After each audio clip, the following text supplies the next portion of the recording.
My name is Vinny and I'm a compulsive gambler. My last bet was August 2nd, 1982. And prior to that, I gambled every day of my life. I gambled for well over 40 years. And sorry to say, I loved every minute of it. I enjoyed gambling. That's all I knew, work and gamble. That's all I ever knew. I came in this program because a bookmaker wouldn't give me a bet. I couldn't borrow any more money from Shylocks or banks or anybody. That word was out that I was a deadbeat. I came to this program because I was forced to come. My wife says either you go to Gamblers Anonymous for help or we call it quits, and I didn't want no part of that. So I came to this Gamblers Anonymous, and I thought I'd stay a little while and tell my wife, everything is all right. I'm not going to gamble no more. And I thought I'd be able to do this. But it didn't work out that way. I was coming to Gamblers Anonymous. I was going to every meeting. Because my wife was going, I had to go along with her and show her that I was there. And I kept going. And for some reason or other, they talked me into a pressure relief. I didn't want nobody. I didn't want nobody, nobody to tell me who I should pay and who I shouldn't pay. I didn't want no part of that. And my wife was going to Gamanon. And every time she came home, she says, Gamanon told me that you should be doing this, and I should be doing that. And I used to yell back, what the hell are you going to that room for?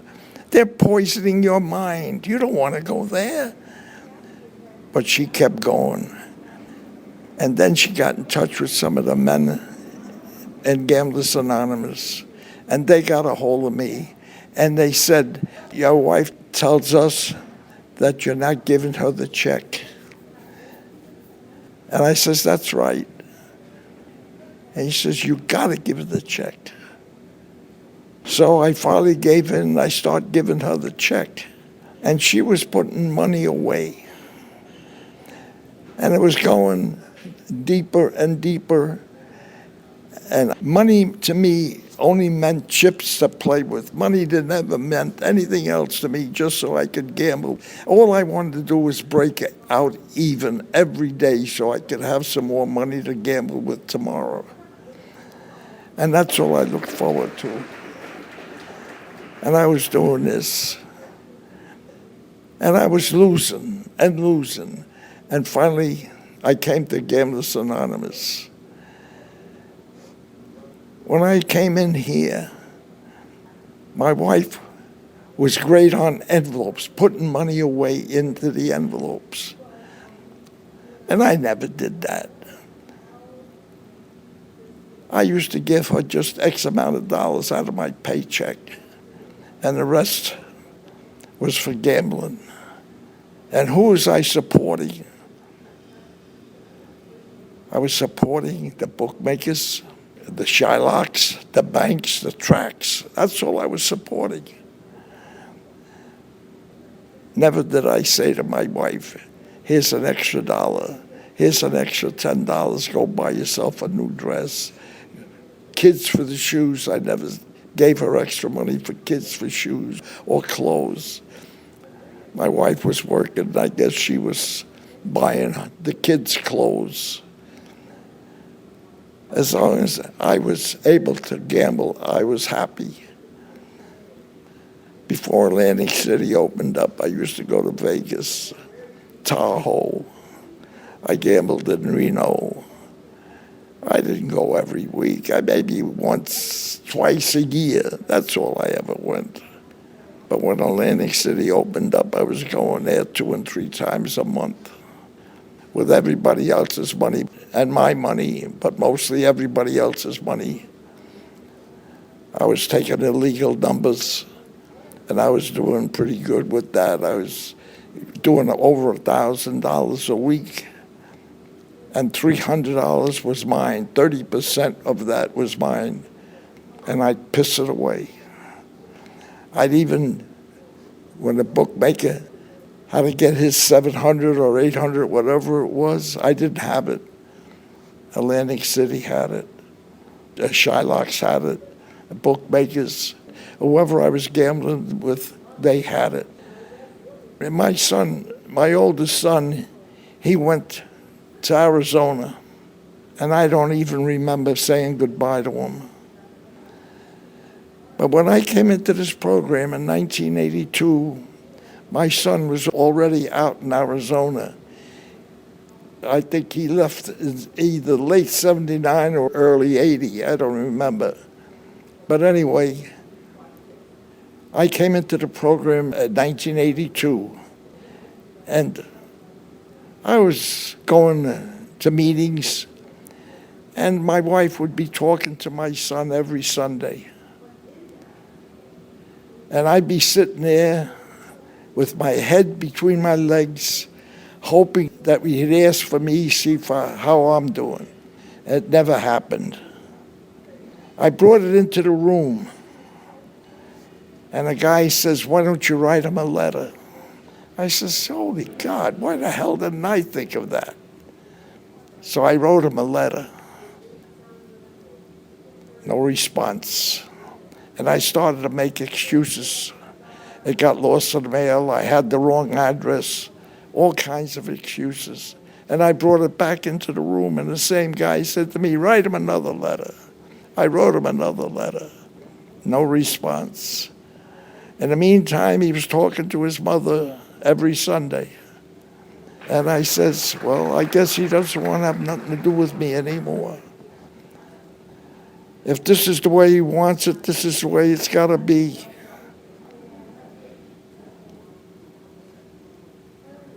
A couple of weeks went by. It was a Sunday morning. I got on the phone. And I said to myself, what the hell could he do? Hang up on me? Other people hung up on me. Why can't he hang up on me? So anyway, I called. And I said, "Hiya, Michael, this is your father. Happy birthday." The best investment I ever made in my life. We started to talk. Not about anything, but little things. And we said goodbye. And the following week, he talked to his mother again.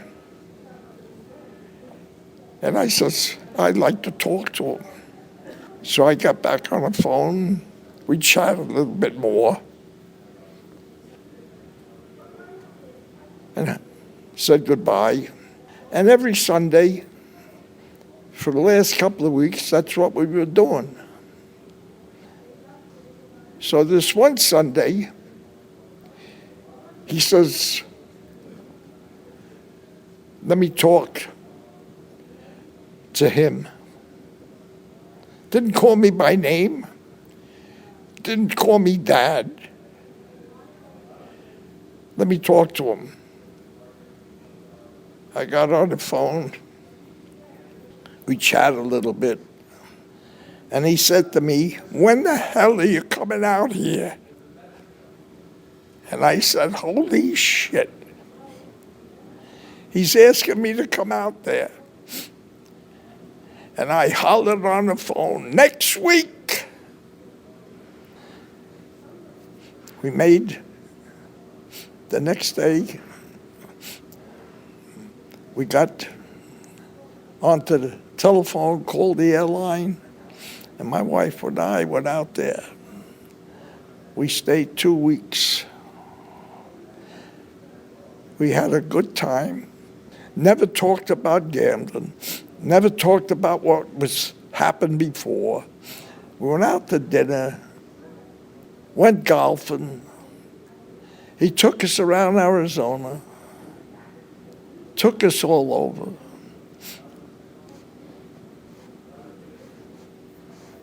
The following year, I went out there again with my wife, and we stayed a month, and we had another good time. He got married at the time. Now he's got a wife, and he had a place for me and my wife. And we have been going out there now for the last couple of years. From 1985 or 84, I don't remember, I guess it was 85, up until my wife got sick and we couldn't go out there no more. She couldn't travel. And then she passed away, and the following year I went. And I've been going ever since. My son,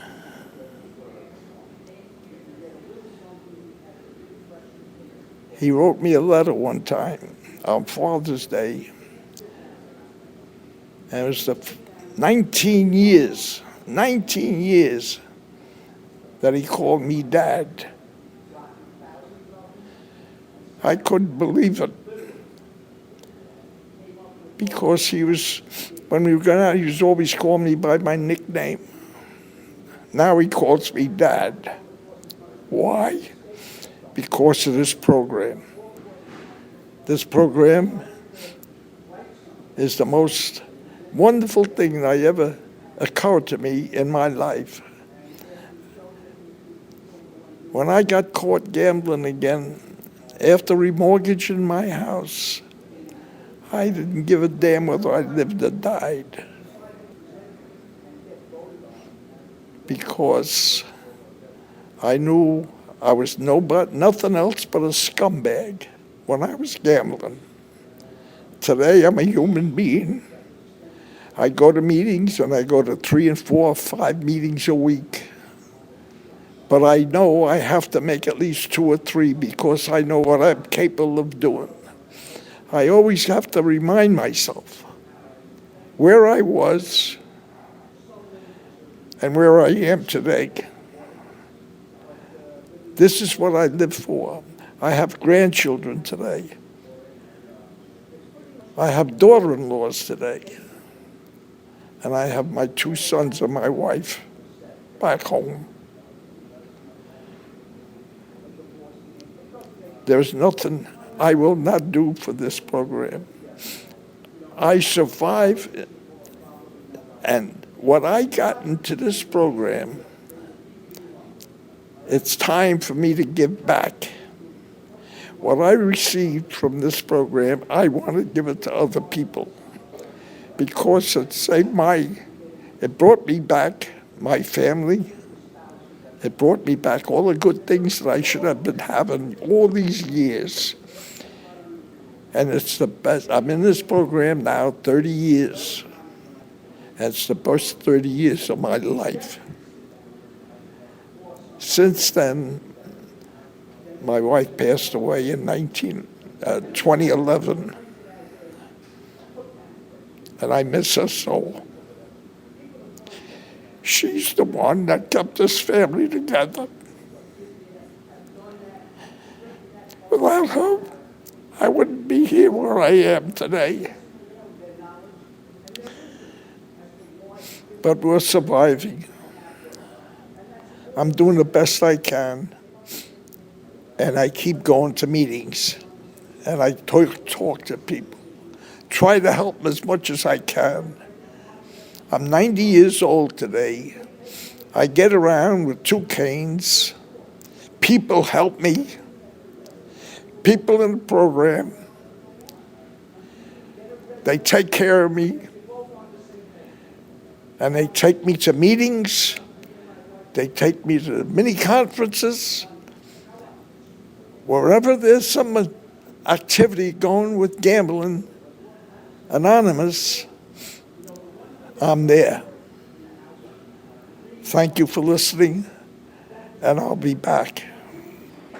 I don't know why, but all these years I still have tears in my eyes. It's an emotional thing. What I caused.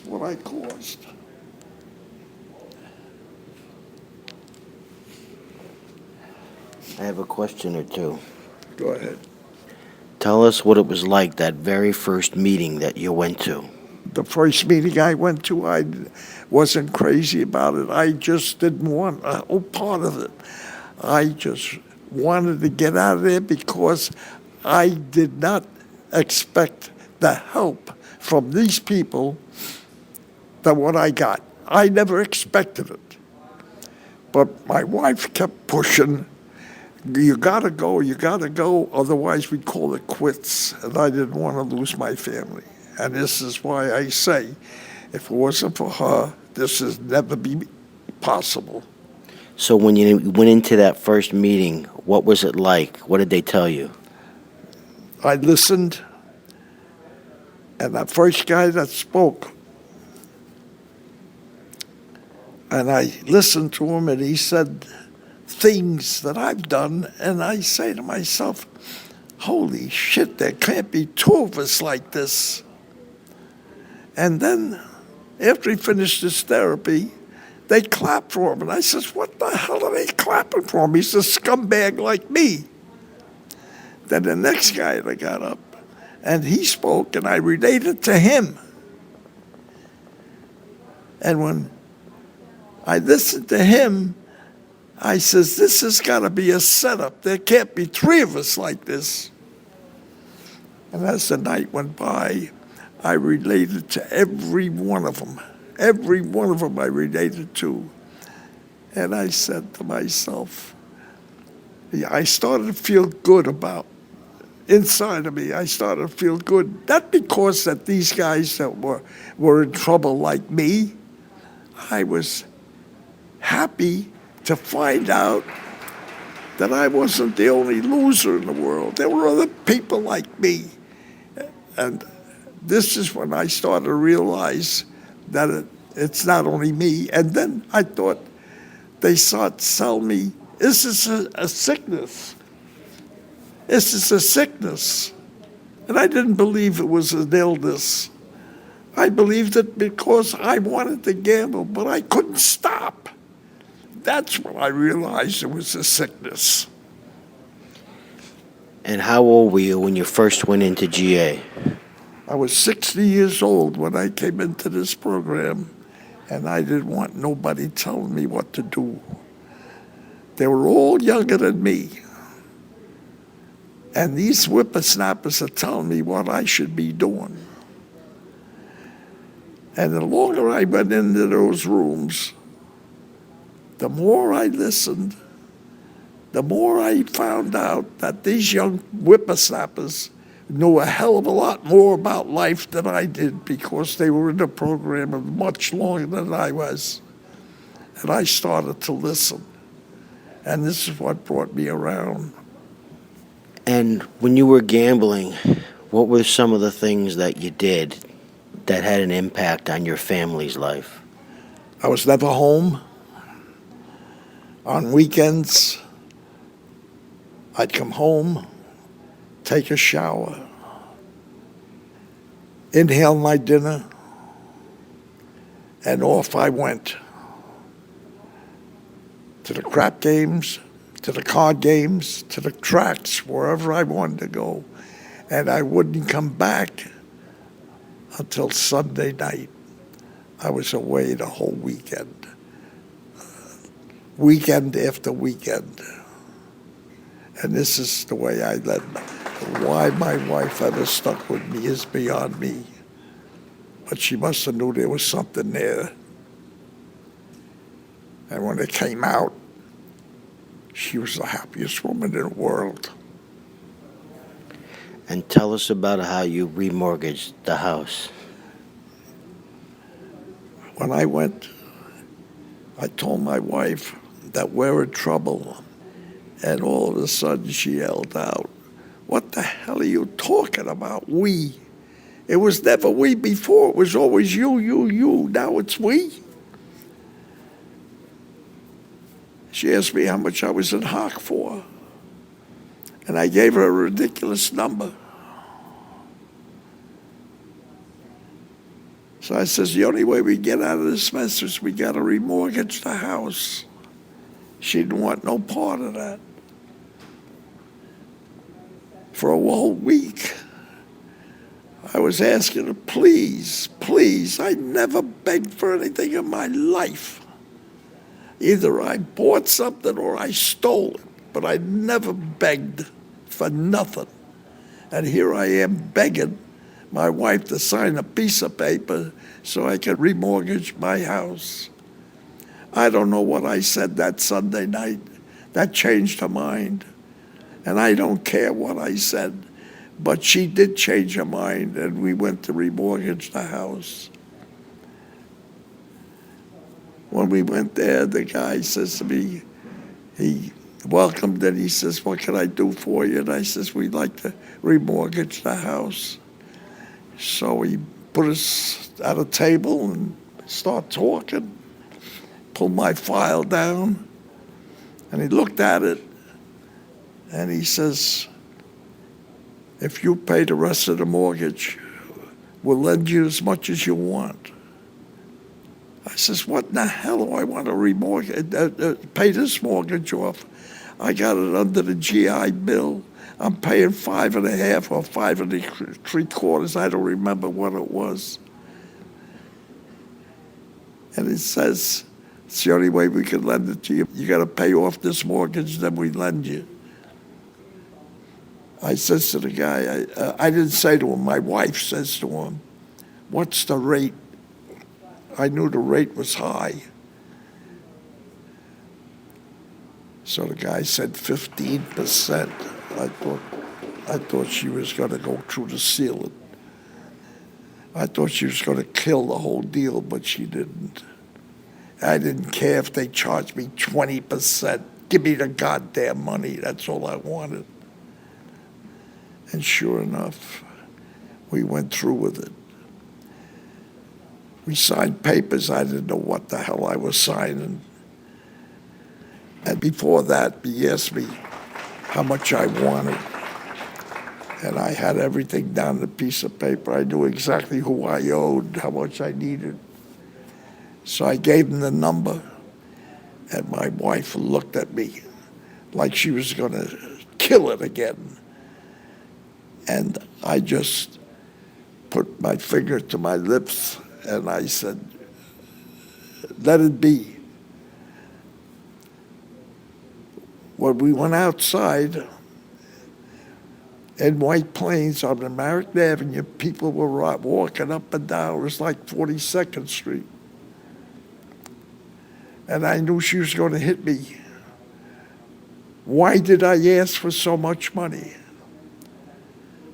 I had the check in my pocket.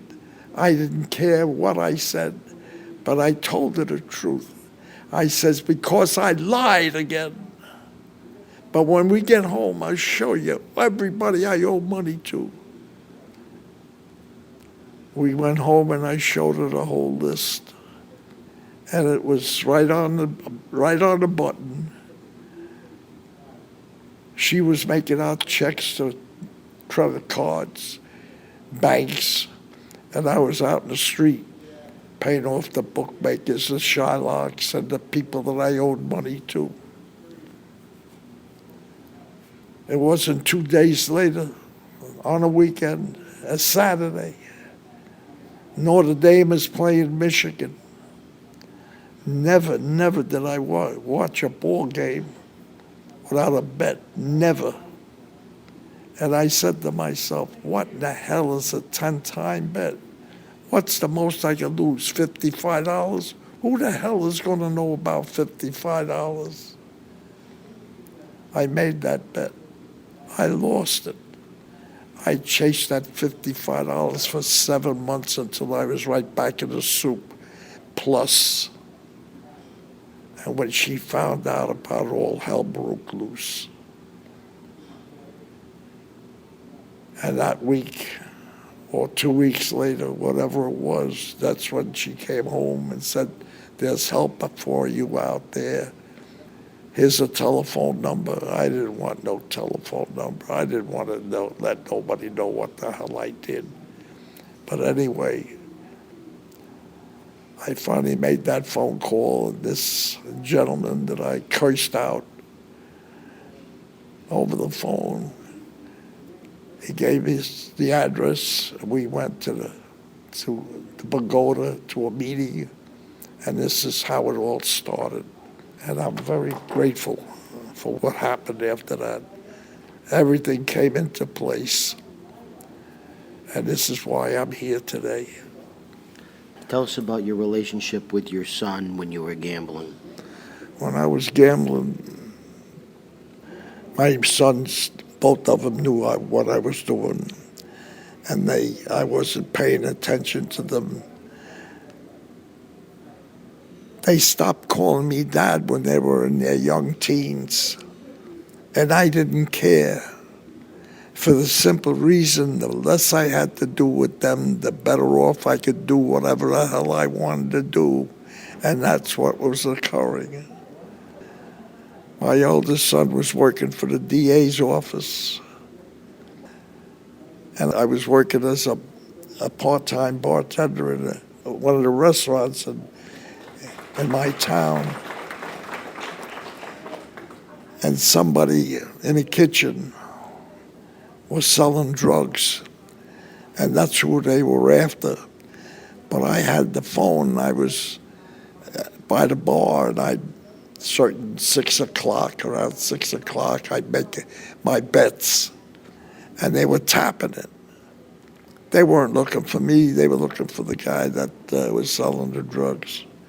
But anyway, the boss found out about it, and he took the phone away from the bar, and I wasn't able to use that phone. But when somebody in the DA's office found out about it, I don't know how they found out, they told my son, you better move out of your father's house because they got the phones tapped at the restaurant, and they know a lot about what your father was doing. And my son had to move out. And he was mad. So one day, I needed money fast. I needed a couple of $1,000. And I asked him for it. And he knew what it was for. And the next day, he brought the money over to me. It was during the week.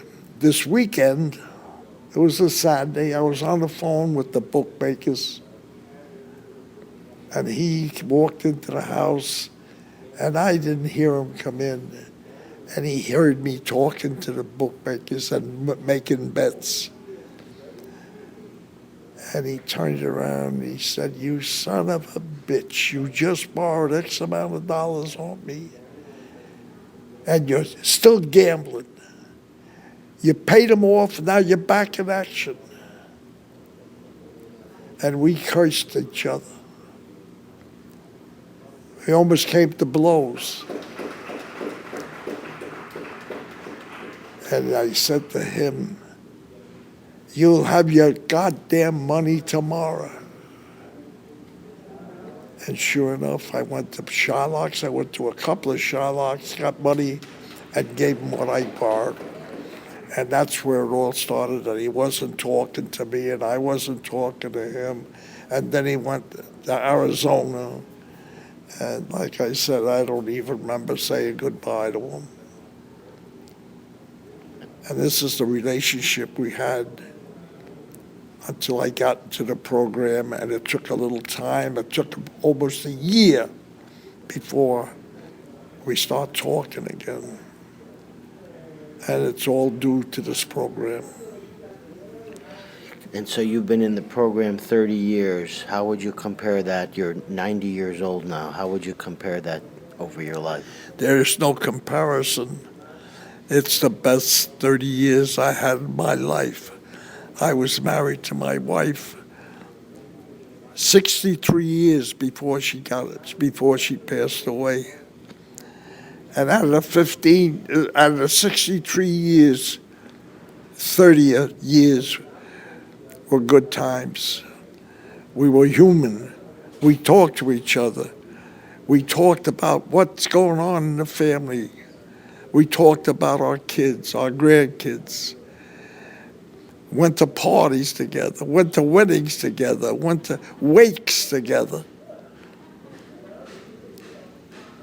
I didn't watch a ball game, and I'm very sports-minded, for close to a year and a half after I came into this program.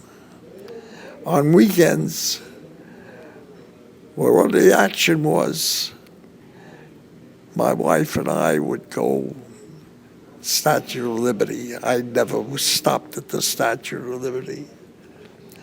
We stopped at the Empire State Building. Never went up the second floor. Always at the Empire Bar, where I'd meet people. There's no comparison at all. This is the life that I threw away for most of my years with my wife. But we made up for it. Even if it was for one day. And I was lucky to get 30 years out of it. Thank you. One last question. For somebody that thinks they're too young or too old to come into GA, what would you say to them? That's never too old. The sooner you come in, yes, the better it is. But it takes some people more time than others. I know a guy that came in at 70 years old, and he was very happy. He passed away. Yes, he passed away after 14 or 15 years into the program. But he was another happy guy, 70 years old. And we'd be going to meetings together. We'd go to prison meetings together. And this is what Gamblers Anonymous done for people like us that want to get better. And the only way you can get better is be listening to what the people in GA tell you, what they learned from other people, and to go by their rules. And that's the only way you could make it. They say meetings make it. Yes. Without the meetings, you're never going to survive. And this is what we have to go through. Thank you.